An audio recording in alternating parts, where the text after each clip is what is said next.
आज हमारे देश में ज्ञान व्यापी मस्जिद को लेकर इतना विवाद क्यों?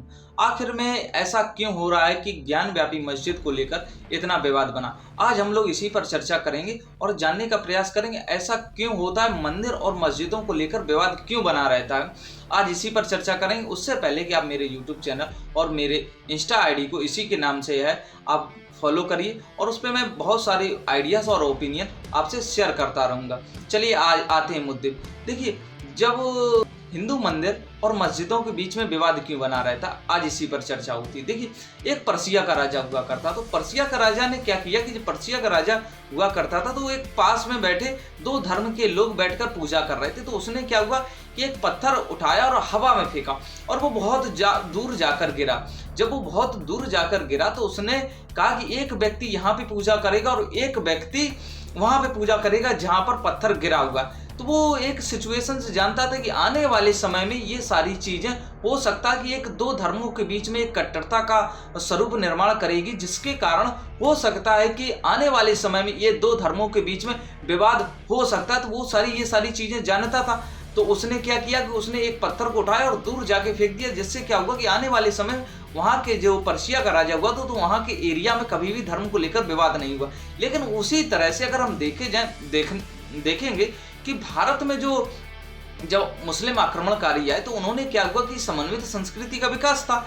हिंदू मुस्लिम लोग भाईचारे की तरह रह रहे थे और लोग भी ज्यादा नहीं थे और मुस्लिम के लोग बहुत नॉर्मल कम ही लोग हुआ करते थे, तो इतने ज़्यादा तो लोग थे नहीं। तो कहीं पे मंदिरों और कहीं पे मस्जिदों के बीच में उन्होंने का विकास देखा गया।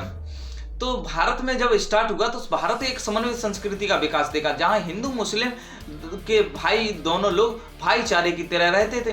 तो जब भाईचारे की तरह रहते तो एक व्यक्ति ने ये कहा कि मैं यहाँ मंदिर बना लेता, इसके पीछे आप मस्जिद बना लीजिए। अब उस समय क्या था कि 10 किलोमीटर दूर, 20 किलोमीटर दूर लोग तो थे नहीं ज्यादा, तो मंदिर बनी है, मस्जिद बनी और छोटी सी मंदिर बनी, छोटा सा मस्जिद बना। अब क्या हुआ, लोग बढ़ते गए, लोग बढ़े तो क्या हुआ, उस समय तो कोई सारी चीजें आई नहीं। फिर क्या हुआ कि हिंदू राजा आए, या हिंदू राजा उस समय जो भी राजा थे उन्होंने क्या किया कि अपने मंदिरों को बढ़ाया, निर्माण किया। तो फिर जब निर्माण किया, अब देखिए, अब कोई भी धर्म है, जैसे कि मुस्लिम आक्रमणकारियों ने आक्रमण किया, अब वो आक्रमण किया है। अब अगर मेरा देश हिंदू धर्म का है और कोई मुस्लिम आक्रमणकारी आक्रमण करेगा तो वो यही चाहेगा कि हिंदू मंदिर को तोड़कर मैं अपना वर्चस्व स्थापित करूं।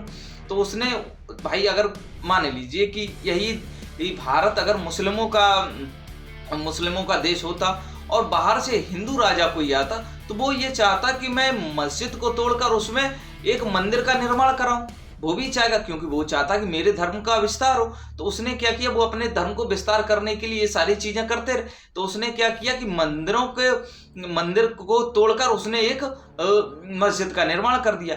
लेकिन आने वाले समय में ये इस तरह से विकराल रूप ले लेगा, वो सारी चीजें आधुनिक भारत के जो भी राजा थे उनको नहीं पता था। अब आते हैं हम लोग हम लोग आते हैं आधुनिक भारत जो प्रेजेंट टाइम की सिनेरियो है।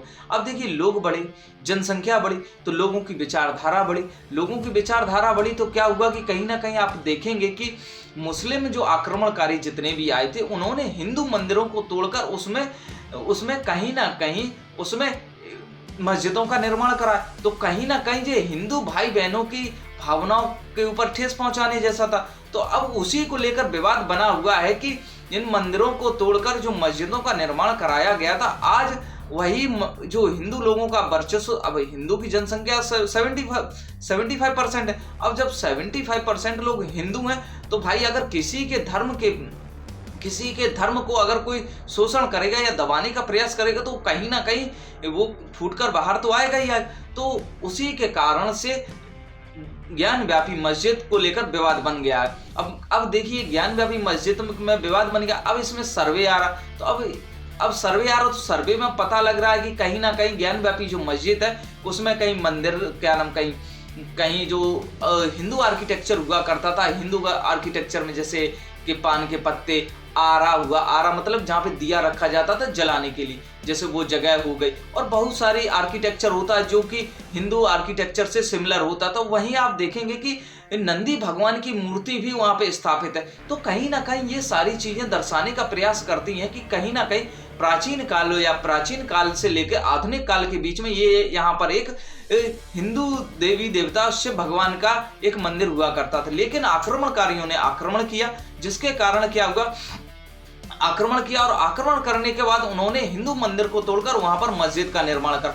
आज हमारे देश में जनसंख्या इतनी ज्यादा हिंदुओं की है, तो क्या होता है कि देखिए, जब ज्यादा जनसंख्या होती है और जब कोई एक माइनॉरिटी जनसंख्या वाले किसी धर्म को दबाने का प्रयास करते हैं, तो वो कहीं ना कहीं एक आक्रोश का विवाद ले जाए। और वो कहीं ना कहीं बात सही भी है, क्योंकि अगर आप किसी के धर्म को दबाएंगे तो कहीं ना कहीं आने वाले समय में आपको एक घातक सिद्ध होगा। तो इसी वजह से जो समझदारी नहीं थी प्राचीन काल के लोगों के बीच में, ये आपको देखने को मिलेगी। यही कारण है कहीं ना कहीं हिंदू मंदिर और मस्जिदों के बीच में आपसी में हमेशा विवाद बना रहता। कहीं ना कहीं इसकी जो जड़ें हैं कहीं ना कहीं प्राचीन काल या आधुनिक काल के द्वारा उत्थान की गई हैं, क्योंकि उनके द्वारा इस पेड़ को पहले से लगाया गया है, और वहीं उसी की जड़ें जो आज निकलकर सामने आ रही हो, जिससे कि हमारे देश में एक दो धर्मों के बीच में तनाव बढ़ा हुआ है। अगर आपको ये मेरा वीडियो अच्छा लगा, लाइक करिए, कमेंट करिए और शेयर करके बताइए क्या ये बात जो मैंने आपको बताई है क्या ये सही है, क्या ये जो मैंने आपको तर्क दिया है क्या वास्तव में ये तर्क सत्य है। अगर आपको ये सारी चीजें अच्छी लगी तो आप जाते जाते एक बार मेरे YouTube चैनल और मेरे इंस्टा आईडी को फॉलो जरूर करिए, और मेरे चैनल को YouTube चैनल को सब्सक्राइब, जिससे मैं और भी अच्छे अच्छे आइडियाज और ओपिनियन आपके साथ साझा कर सकूं। धन्यवाद। जय हिंद, जय भारत।